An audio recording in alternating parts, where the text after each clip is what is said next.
Hi, I am taking part in Dory's Dolly's Flashback Friday, and this week I am featuring my Dolly Parton dolls.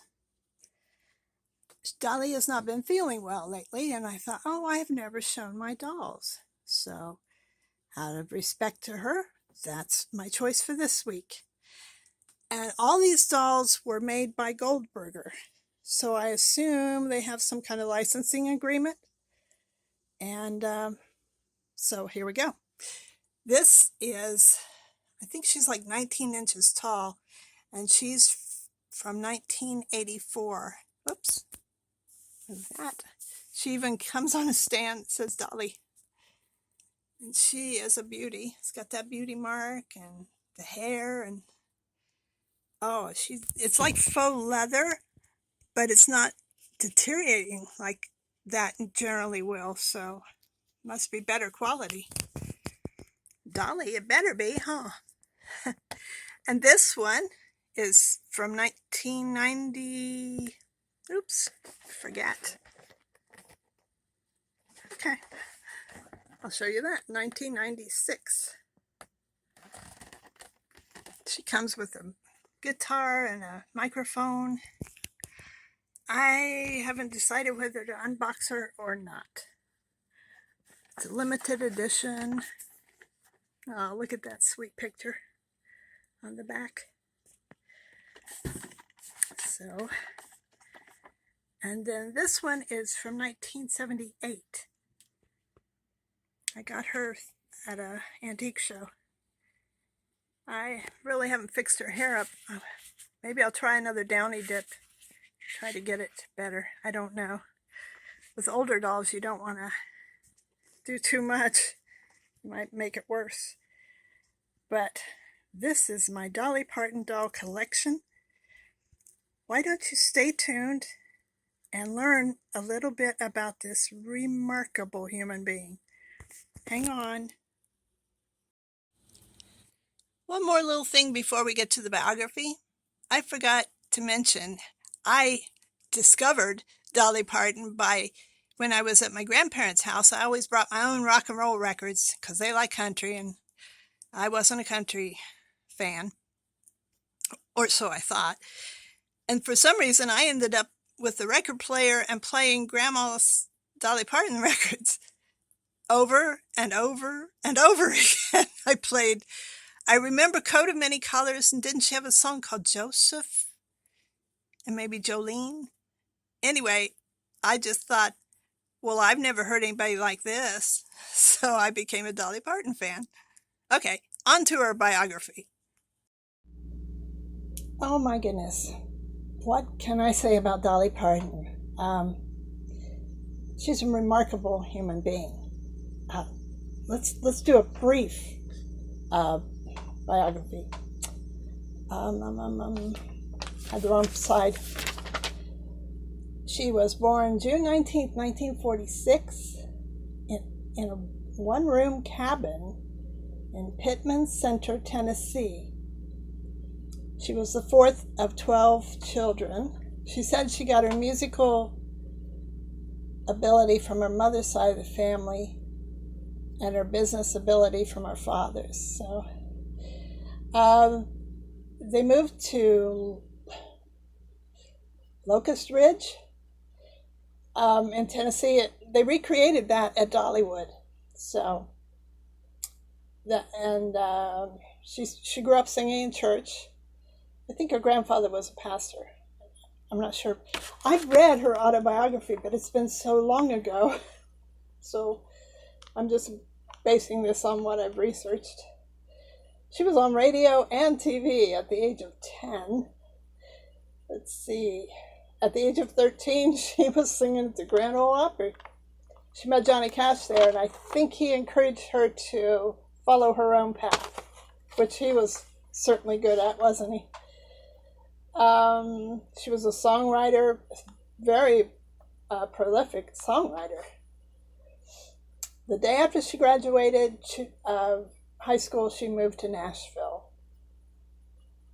At 19, she signed with Monument Records, and they promoted her as a pop singer. But she told them she wanted to do country, but, record companies said they knew better. 1967, she joined with Porter Wagoner and on his show, and apparently she took over for a really popular singer, and she wasn't greeted very kindly at first. That must have hurt. 1960, let's see, she went solo in 1974, and she became a very successful crossover singer. So, I mean, she has so much success. It's just 1980, she did the movie 9 to 5. She said in 2012, she entered a Dolly Parton drag queen contest and lost. She's so funny. She plays 9 instruments, including her fingernails.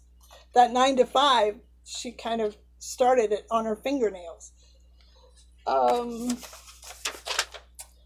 see, 1998, she was considered the wealthiest country music star. It's because she's smart. She's a very smart woman.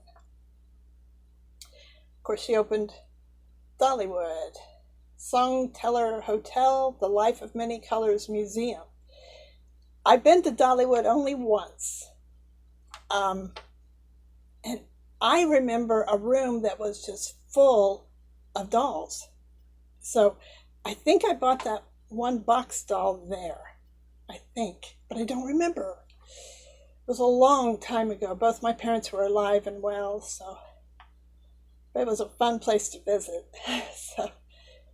Oh, I forgot to mention she married Carl Thomas Dean in 1966, and he passed away last year, 2025. She started the Imagination Library, which gives 1 book per month to every enrolled student until they reach kindergarten.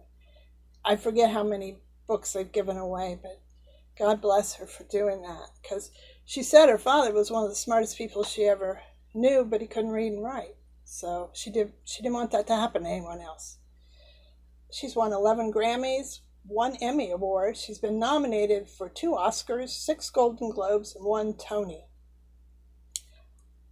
I don't consider myself a country music fan, but there are certain artists that I just love, and it doesn't matter what genre they're in. Dolly's one of those people. I used to spend 1 week a year in the summer with my grandparents, and they were in the Appalachian part of Ohio. Appalachia reaches to Ohio. A lot of people don't know that. And, my parents both grew up without running water, and I know Dad grew up without electricity. And I think her story kind of resonates with the history of my family, even though we're Ohioans. But I think the fact that she didn't let anything limit her, no poor pitiful me stuff. No, not for Dolly Parton. And that, I think, is why she's so successful. She didn't allow other people to put limits on her. Doesn't. I'm speaking like she's not here anymore. She's here. God bless her. Let's see. What else did I want to tell you? Oh, quotes. How do I pick just a quote? So I know one of my favorites. I love the fact that she puts herself down in a humorous way, but not so much that you think she doesn't feel confident. There's 2 kinds of ways you can. I do it. I put myself down too much, and that's not healthy. She makes jokes, but she has confidence in her abilities and her talent and her.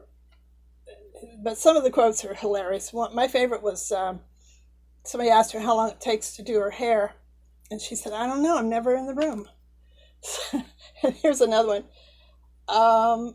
You'd be surprised to learn how much it costs to look this cheap.